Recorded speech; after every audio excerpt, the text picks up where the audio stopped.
starting. Well, can you guys just say and spell your names? He said your names, but can you just spell them? Yeah, you bet. Go ahead. My first name is Aldo, A-L-D-O. My last name is Nunez, N-U-N-E-Z. First name is Derek, D-E-R-E-K.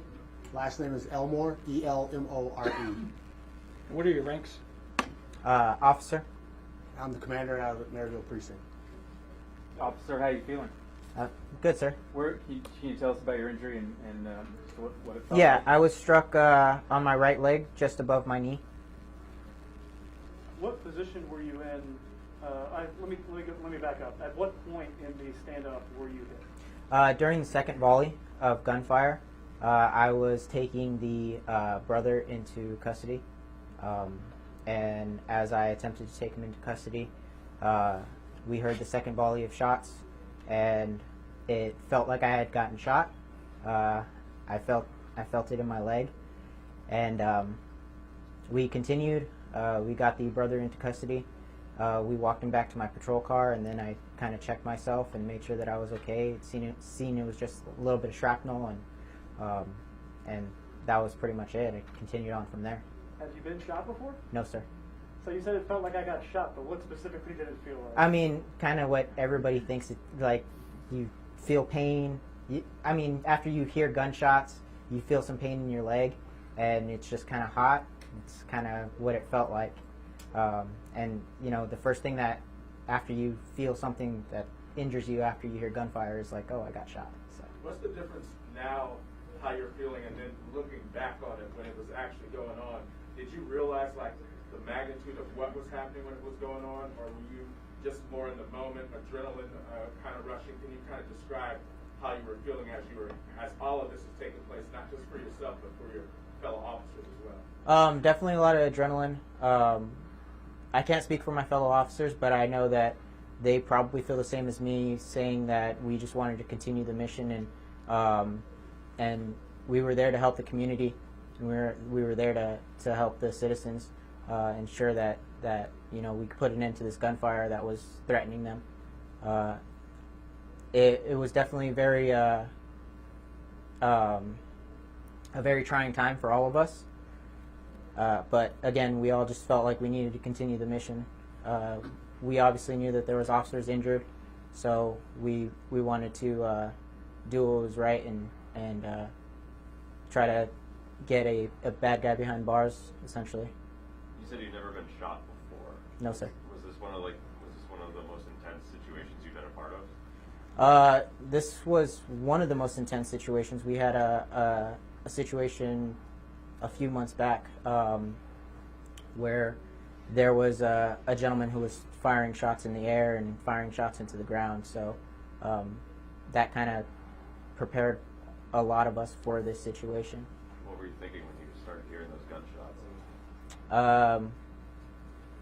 That we needed to arrest that guy. We needed to get him behind bars, and I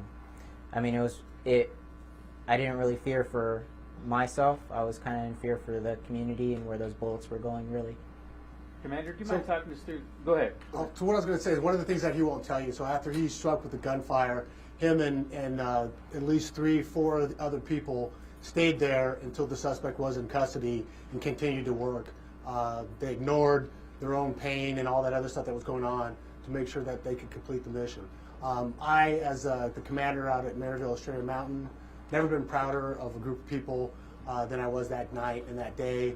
Worried for the people that were struck by the gunfire, of course, but proud of the people that stayed in there to make sure that the mission was accomplished. That baby situation was just so intense. How do you handle that from, tactical situation? Rush in and get it, or? So there's a lot of different things, and we're going to look at all those things. We're going to see what we did good out there, what we didn't do so well, and try to get better at it, right? So if there's another situation or next time, hopefully we'll be better prepared to handle that situation and think those things through all the way out. How did you handle it? Did you just rush it? So I wasn't at the scene, so I know that they were eventually able to use bunkers and other things to go up and get the baby out of there. But officer, since Commander, since you weren't there, you were there. Did you all know when that person was surrendering and laying the baby down? Did you know that there was still somebody with a gun that was inside ready to shoot? No, sir, we didn't. So was the risk lowered, I guess, in the minds of the officers on scene, given that someone was in the act of surrendering? I can't speak for the officers, but what I can tell you is I know that our priority of life is pretty much, hey, you know, you have a lot of fathers and mothers out there, and they were probably concerned for that baby, and they were more than likely, I'm assuming, wanting to rescue that baby and get him away from harm as soon as possible. Like I said, when you have a whole bunch of mothers and fathers out there on the scene attempting to do their job, and you hear a whole bunch of gunfire, when you see a baby, it almost changes things for you a little bit. So. And Commander, having heard him say that they didn't know that there was still a gunman inside, would that have changed the approach to recover the baby and take in the surrendering, person of interest at that time? Right. Does that change how you? Do you then not go in? You know, how does that change what you might have done? Right. It may have slowed down the approach to recover that baby, right? To make sure that we could do it as safely as possible, to make sure that the baby was safe, and make sure that the officers were safe as well. So it may have changed that. I don't know, again, because I wasn't at the scene. So it's tough. We have to take that look at those things. So we do what is a Monday night quarterback thing on it. We have to do that because we have to get better at it every time. But because I wasn't there, I don't know if that would have changed things or not. I would assume that it would have. I would assume that if I was there, that we would have done things differently. The officers that did go in, they were not SAU, right? That's correct. So eventually SAU came and, you know, after the second volley, as you mentioned, is that kind of how the Yeah, SAU was en route to the scene after the first volley when the officer was shot. So they were already there. So they were fairly close at the time. I believe shortly after the second volley, several officers that showed up. The whole unit wasn't there, but several officers had showed up, and the armor started to show up that they used eventually to help maneuver up to get the baby out. Was there any time to ask the surrendering man, you know, is there still somebody in there, or was it just like that? I believe it was quick as he was taking. You weren't there. No, as he was taking him into custody, that's when and the other officers went to get the baby. The volley went off, so he was still taking him into custody when he was struck by the shrapnel. So the other officers were actually at the scene. They were actually where the baby was at the time that we were taking the first person into custody. And so, fair to say then that a little bit more knowledge up front would have helped save your officers. The Phoenix City Council is right now discussing the drone program, whether or not you guys can get a drone. And given that maybe more information would have saved more officers, or at least kept them from getting hurt, thank goodness there was no loss of life. Is it fair to say that a drone? Is that why the PB is asking for a drone, because that sort of thing helps? So I'm not a part of the drone program or whatever's going on with that. That's something that City Council and them are dealing with and working with. Any word on the status of the brother of the shooter, or the ex-girlfriend? I believe he was struck by gunfire as well during that exchange, and I'm not sure what's going on with him at this time. My focus since that time has been on the officers and their recovery, and the fact that now, thankfully, all of them are out of the hospital. Can you talk to us about their spirits in general? Yeah, amazing. Their spirits, all of them. Every time I went to see them, the prognosis was getting better and better from the doctors, and their spirits from the very beginning were, I would say, nothing short of amazing, because they were joking and jovial the whole time, even through the pain, which was incredible to see. Although Officer Nunez, taking to the process, I probably missed it. When did you get there? Was it after the two first officers got there? And when you got shot, what was it like? I mean, it's the first time that you got shot, so did you realize right away that you ended up getting shot? What was the feeling overall? What was going through your head? So initially I arrived after we had heard the radio traffic after the first two officers had arrived. We knew that there was an officer who was struck by gunfire in the first volley.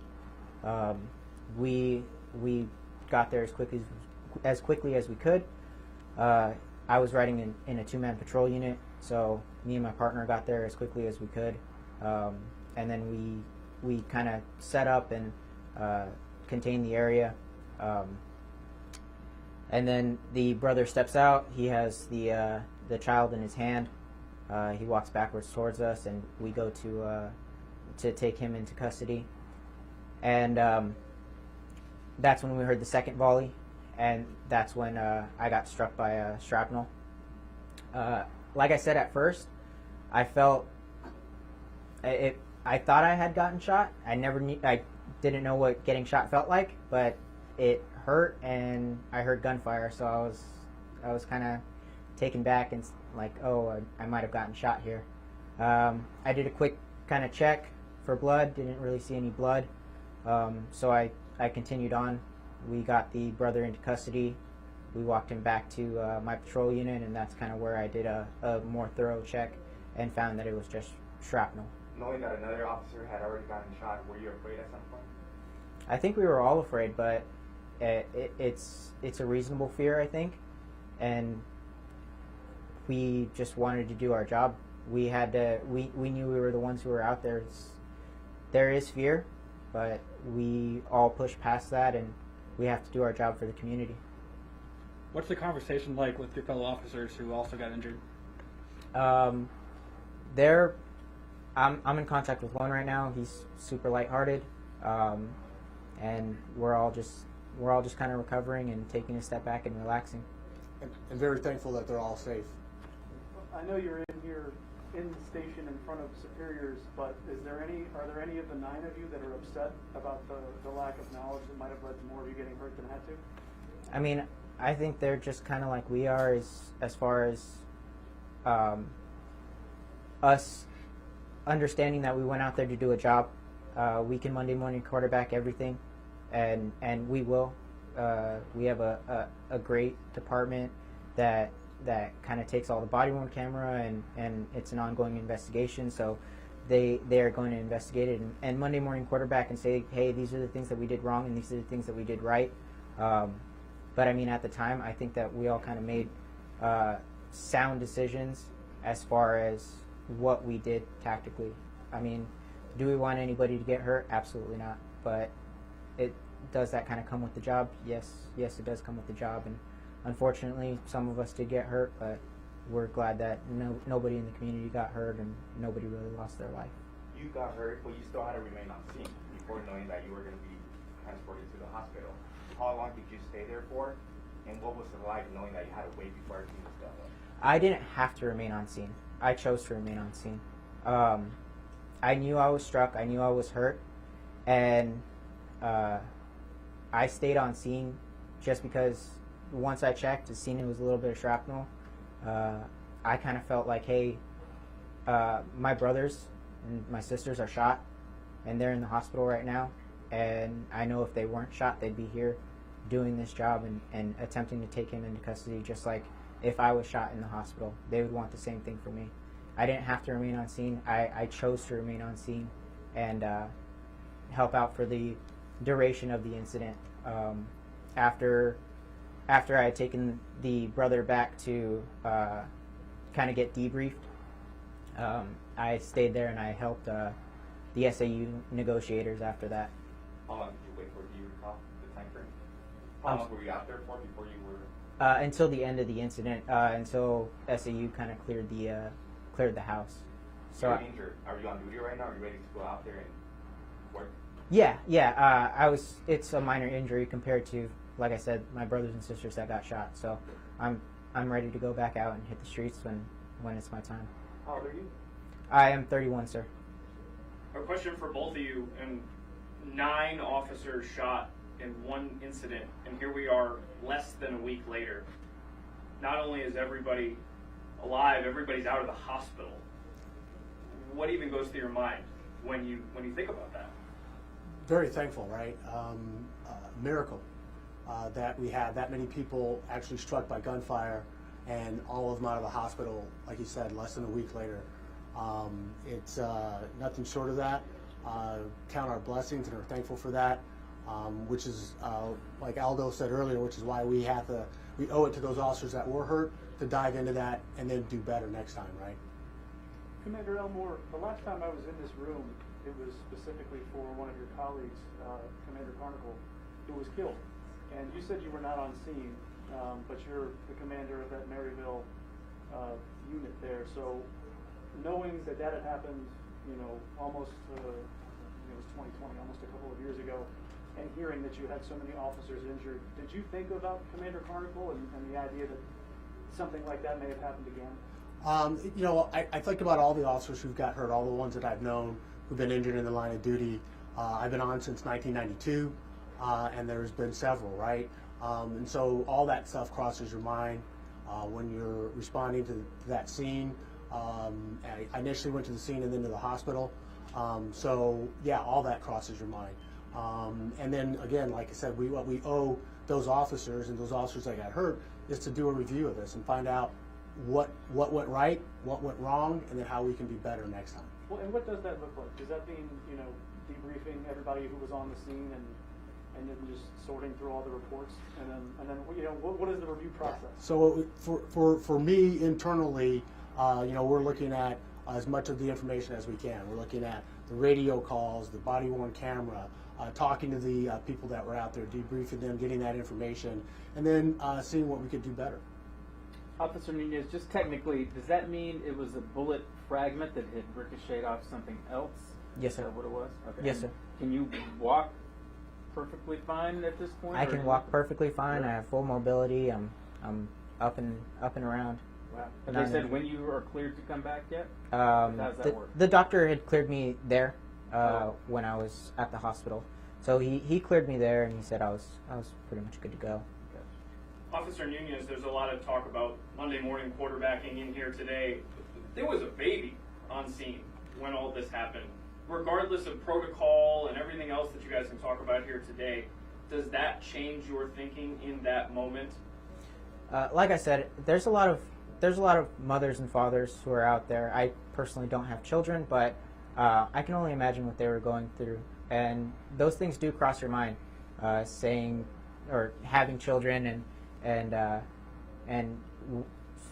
feeling like, hey, if this was my kid, how would I want to respond? So I don't know if it changed anything, but I can only imagine that they were probably going through some mental stuff as well. You know, having children of their own and seeing a little infant there and wanting to rescue it, obviously. Commander, I'm not sure if this is your department or not, but have we come up with a motive or any idea of why this happened? I know that our investigative unit, our homicide unit, is looking into all that. I don't know the answer to any of that, though. Officer Nunez, when you think of that day, have you seen the video of officers helping each other kind of get away from that situation? Have you seen any of those videos? I've seen a little bit of snapshots, yes, sir. What do you think of seeing those and seeing each other, arm in arm helping someone away from that? I think it was a part of our job. It's one of our duties, and we're helping one of our brothers who got struck by gunfire get out of the way. I mean, it's nothing uncommon for us to do things like that, honestly, on the daily basis. If it was a citizen, we would have done the same thing for a citizen. It doesn't change. Him being an officer doesn't change how we responded there. We would have gotten anybody out of that scene if they were struck by gunfire. We just knew that it was a brother and he needed help, and we needed to get him out of there as quickly as possible.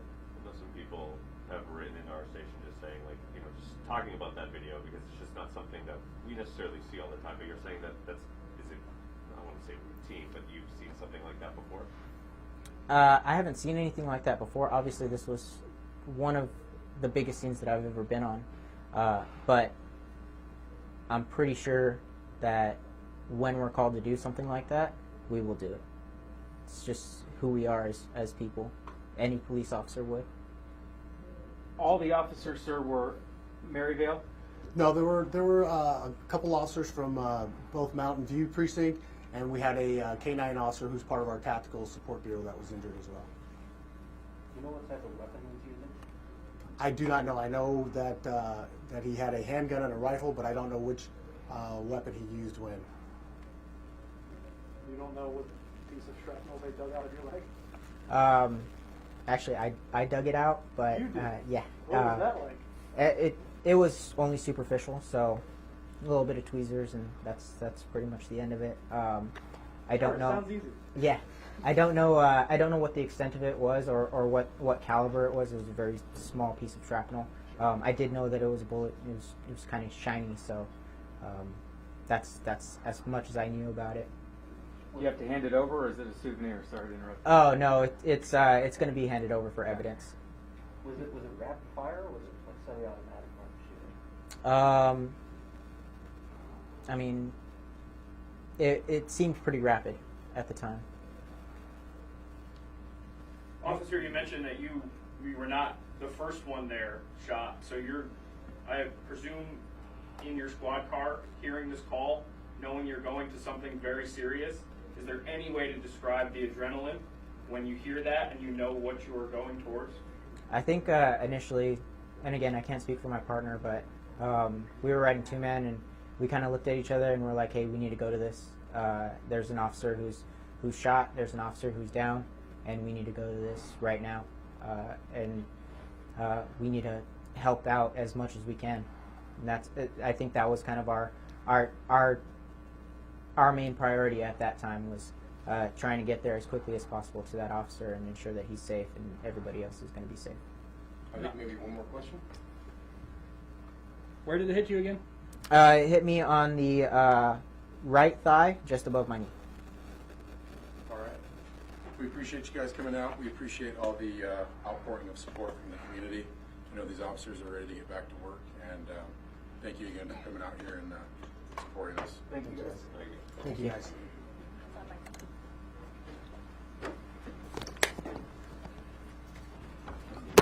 Nice to meet you.